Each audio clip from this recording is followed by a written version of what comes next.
Good morning. So happy to be with you. I have stood here before and happy that you asked me back. Thank you. From what little you could read there, I was trained as a Christian minister and then got into social work. But all along the path, I've been studying indigenous spirituality, particularly from South America. Can I put this down a little? I feel like there we go. From South America, Peru in particular, but I've also had the chance to travel to Ecuador and work with the Yachacs there in the mountains of the Andes. So I bring just this depth of desire to continue to share those kinds of teachings with you. So I'm happy to be here. I'm super happy that you're asking questions because who isn't these days, right? So away we go with the question of how do we find hope? So I think, we talked earlier in our little group, and there's so much happening in the world right now, right? So much happening. Let's just make that quick list. Changes in the climate, causing droughts, floods, fires, hurricanes. I mean, the changes are literally in the air. And then there is all of the mass shootings. We're over 400 in the United States this year. That's over 2 a day. That can just make me drop to my knees. And of course, there's also just the overwhelming numbers of issues around racial violence and how that continues. And then, of course, there's, the crisis on our southern border. What are we going to do about that? Are you getting depressed with me? We should be, right? And don't even get me started on the political climate. I can't. And then, of course, there's that newer discussion about AI, artificial intelligence. And I'm not going to go there either. But the list is long, right, of all of the things that can make us a little hopeless. And then, of course, we can move from that big picture stuff down to the little picture of our own little lives. Who in your family is suffering, physically or emotionally? How are your children, your grandchildren, your nieces and nephews doing? We can put on our little closer vision binoculars and look at those things. There isn't probably a day that goes by that I don't worry about my children and my grandchildren. And I'm not hopeless, but hope is certainly something, I don't know, my heart just gets overwhelmed. And I bet your little hearts do too during this time. So as we talk about hope today, I'm going to borrow a thing that indigenous traditions do all the time, which is tell a story.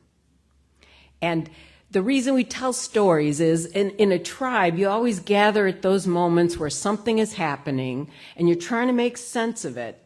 And so they gather the tribe and they tell the story. It can be a story that's told again and again, because every time you hear it, you're going to hear something different. It can be a story that makes you laugh, makes you cry. But indigenous cultures all hold stories as so precious, handed down from generation to generation. The nice thing about indigenous stories is they don't have a moral. They're not like Grimm's fairy tales where don't go in the woods alone. It doesn't have a moral to the story. In fact, in indigenous storytelling, you're to find who you are in the story. You're to find what does it say to where you are in this moment. So that's where we're going to begin, is with a little story. Storytellers also always bend the story just a little each time they tell it, so that the frequency of their hearers' ears can tune into it. So I'm going to begin with a story.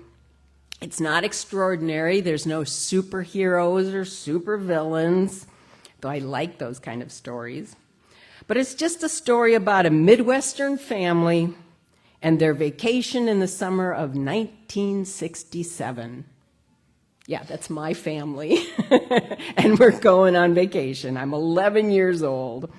And this is my family's first road trip. And there's some things you need to know about my family of origin.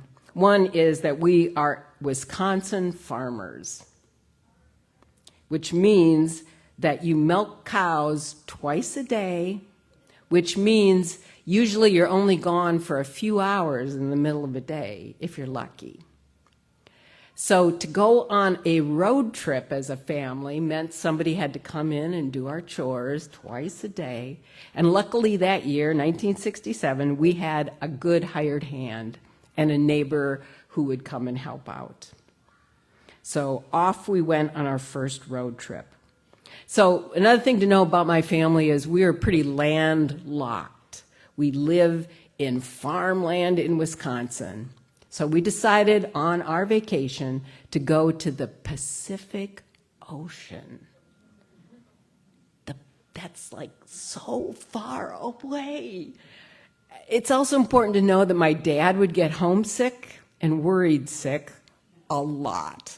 So here we were, this little landlubber family heading out to see the ocean for the first time. My two brothers, me, and my parents.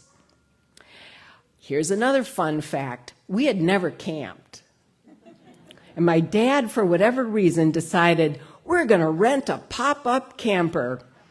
And so he found somebody who had one that we could rent, and we were going to camp along the way and save some money, because that's an important value also in my family. So first night in the campground, I'm super excited. I think it means campfires and s'mores. So we're parked, we pull into the campground, and my dad, who again is used to a lot of space around him, we're parked next to another camper. And he's like, they're in our business. I can hear them. They can hear us. Because it was just one of those little fold-down campers, so you heard everything everywhere. So he just wasn't really keen on this camping thing after all. So it kind of turns out that we pulled a pop-up camper from Wisconsin to the Pacific Ocean and back, and we stayed in cheap motels. We did.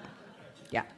So on this trip, we're on our way. We, went to the Badlands, super cool, Mount Rushmore. Then we went to Yellowstone, and, way back then, there were bears around that you could watch. But we got to Old Faithful, and it was going to be 30 minutes before Old Faithful went off again. And my dad's like, we're not waiting around for 30 minutes. So we got back in the car and kept going. And I'm like, please, I just want to see Old Faithful. I didn't even really know what it was, but my tears that's an important thing about my family. My tears meant nothing. We just kept going. We got a destination in mind. So then we get to Glacier National Park. Now, my older brother, he's 15 and had just gotten his learner's permit to drive. My dad, by the time we got to Glacier, he was kind of tired of driving. So he said to my brother, how about you drive? We're going to take a road called Highway to the Sun. And I'd like to be able to look around a little. Have you been on that highway with a 15-year-old driving? Luckily, my brother's very responsible. But so my parents get in the back seat of the car. There's 0 seatbelts at this point in life, right? And me and my two brothers are in the front seat together, because you could do that back then, 3 people in the front seat. And so we're riding along, and I'm over here by the door, and my job is to say, we're getting kind of close to the edge, we're getting kind of close to the edge. My brother in the middle is like, there's cars coming, there's a pull-off, and my other brother just driving, 15 years old. So my parents are in the back seat like, oh, look at that view, oh, there's a moose over there, and we're just like, oh. So all of that is to say that my brother did fine. Obviously, we survived the trip. But my parents, they weren't always like very aware of things, how to be cautious perhaps with your children. So we arrive at our destination. There we are on the edge of the Pacific Ocean. My parents, as we traveled, they always stopped at gas stations and asked the locals, where should we eat, where should we stay? So we stopped at a gas station as we're approaching the ocean. And, and I go in with them because that's me. I want to hear everything for my own self. Where can we get down to the ocean? Where can the kids jump in? And the gas station owner just kind of says, you've never been to the ocean before? And we're all like, no, we're super excited. And he's like, well, let me tell you a couple things. One is it's kind of cold, so I'm not sure the kids will really jump in. And then, do you know about the tides? And we're all like, no, we don't. And so he's got in the gas station a chart, and he can point to the day, and then we go down to the time, and he goes, oh, look here, this is today, here's the time, and right now it's high tide. And so you really can't go down to the shore here in this town. So you got to wait, and he shows us on the chart, 6 hours from now, it'll be low tide, and then you'll be able to get down onto the beach. So he told us where to go, how we could access the beach, and, we thought it was perfect. We could go and, get checked into our motel. Yeah, a motel, not a campground. And we could then go back to the beach in 6 hours. All of that is to say, when I was 11 years old, I stood for that first time in high tide at the edge of the Pacific Ocean. There were huge boulders at the beach that the gas station attendant led us to. Huge boulders, and the waves were just crashing over them. Just crashing. And I felt tiny and powerless and grateful that we weren't going swimming in this. When we went back at low tide, it was like another world. Those huge boulders that have been covered by water, we could climb down them to the beach below. Now, my oldest brother, the responsible one who drove us through Glacier, he had read a book before we went all about sea life. So we start at the boulders, and he's like pointing it out to us. Look at these barnacles. There were these hard little rocks all over this huge boulder. And he said, those are alive. When the high tide comes, they're going to open up, send out little tentacles, and get fed that way. But right now, they're just these hard little rocks. And I'm like, whoa. And then we went around the whole rocks, and we found those sea stars or starfish clinging, and we'd touch them, and they'd cling tighter. And, my brother said, yeah, they're going to move all around the rock when the high tide comes back. I'm like, whoa, unbelievable. And then there were these little tide pools, right, where the ocean has gone out, but some of the water remains on the beach. So we just dropped on our knees, and there were rocks and things there that we could pick up, and there were sea cucumbers, and there were little crabs running around, and we could see them all and touch them all. And we had to look to see some of the mysteries and the wonders, just hidden if you knew how to look. There were also just scattered across the beach all these sand dollars, beautiful, beautiful sand dollars. I'm like, whoa, I've never seen these before.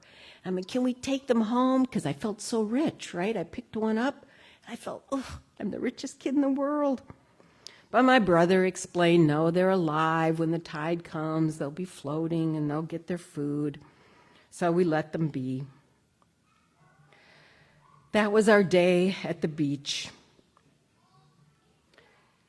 And here's what we know right now as an adult. The tides are affected mostly by the moon, but a little by the sun.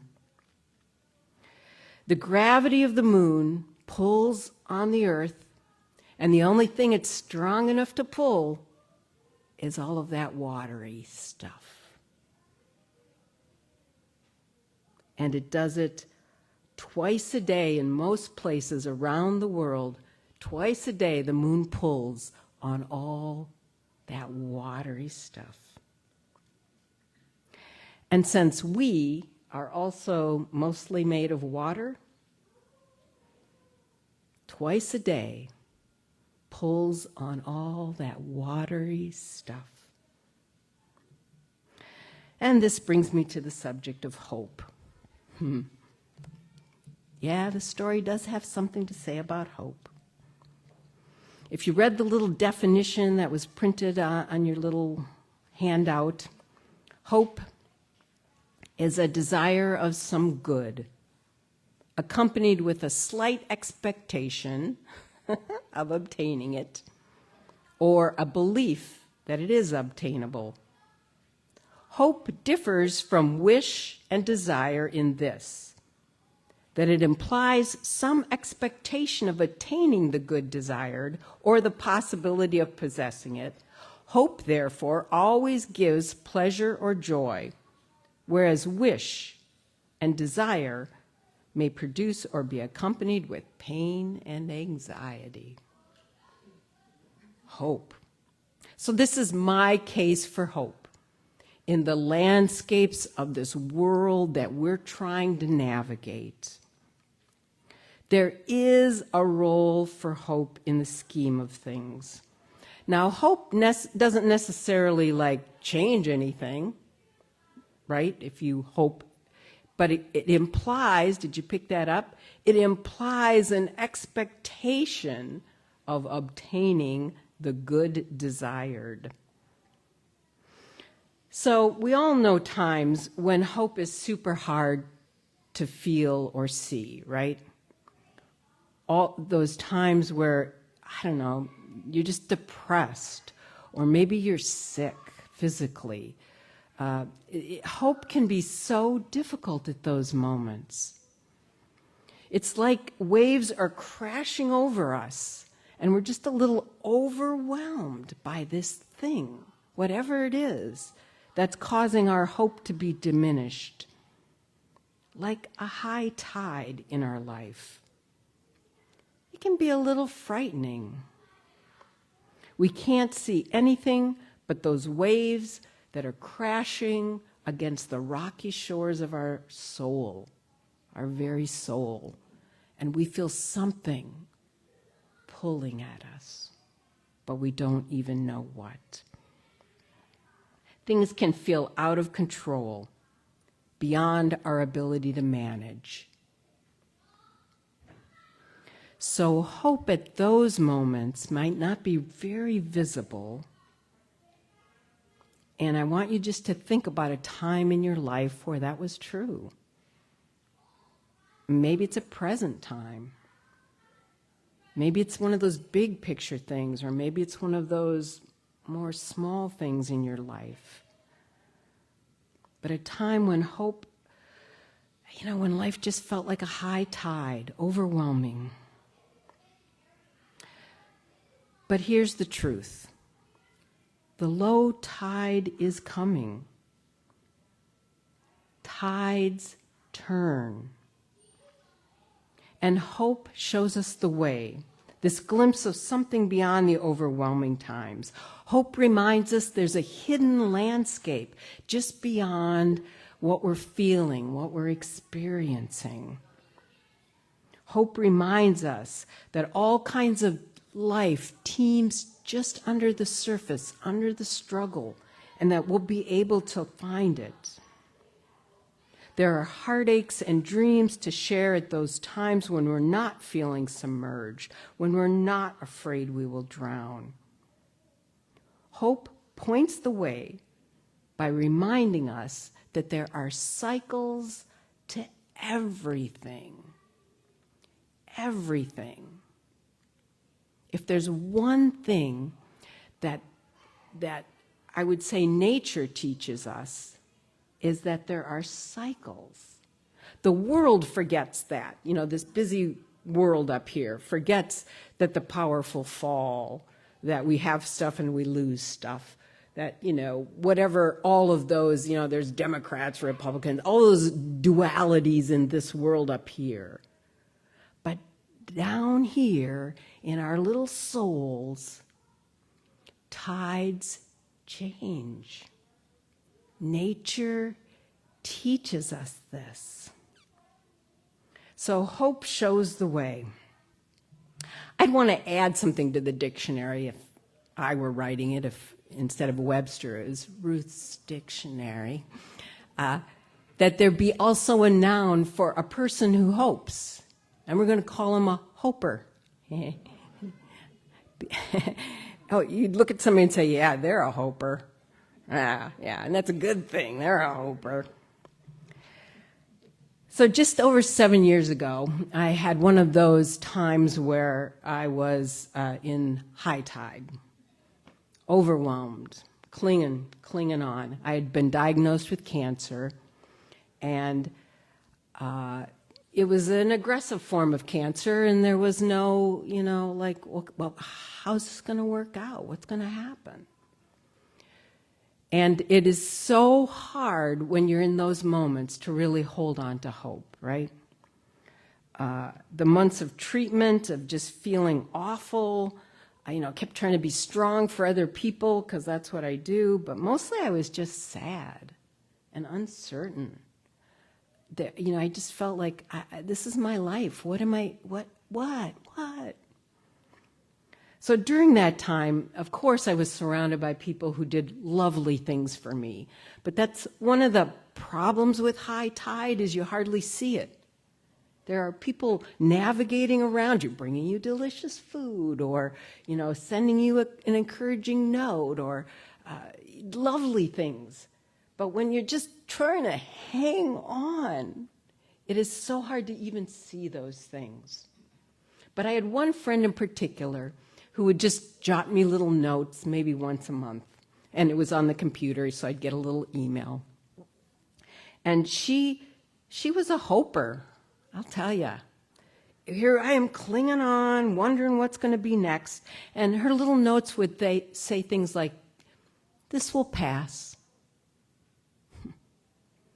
And she would say things like, "I know it's a struggle right now, but there's more to your story than struggle." And she would say things like this: "When I meditate, I see you as whole and well." I couldn't see myself that way. So it was like she was holding a flashlight in the dark, right? Like, look here, look here. There's a little signal over here. You can see it. You are well and whole. Now, of course, there were no guarantees that would be the outcome. Luckily, I'm well and whole. It's amazing. But it's exactly what I needed. This little call to me, this little flashlight in the dark, to call me to remember that the tides will turn. We may not know quite how, but they're going to turn. And that I wasn't alone. It was like an invitation to know that I would be able to explore again in the low tide times, that there would be a chance in my healing to reflect back on that time of clinging to the rocks and see things differently. So my hunch is that all of you here in this room and those listening, I bet you're a hoper. I bet that's why you're here. Because you're not willing to give up on this world, on these circumstances. You're a hoper.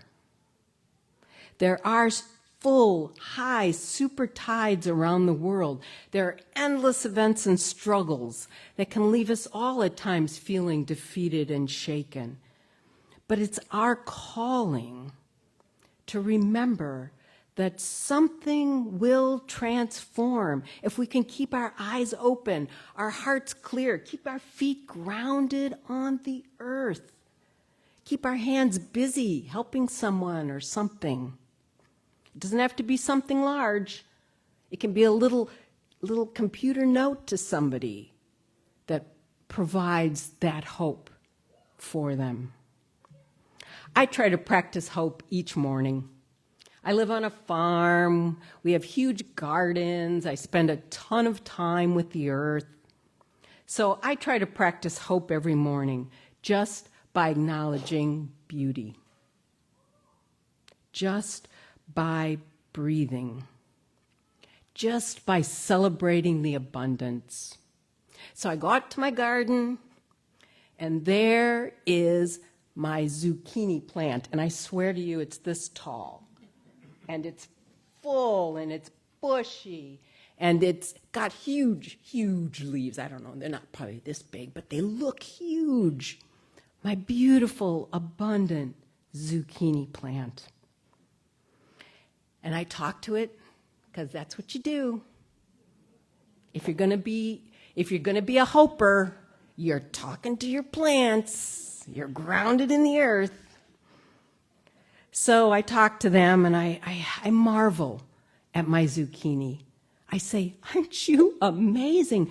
I had one tiny little seed that I put in the ground here, and look at you now.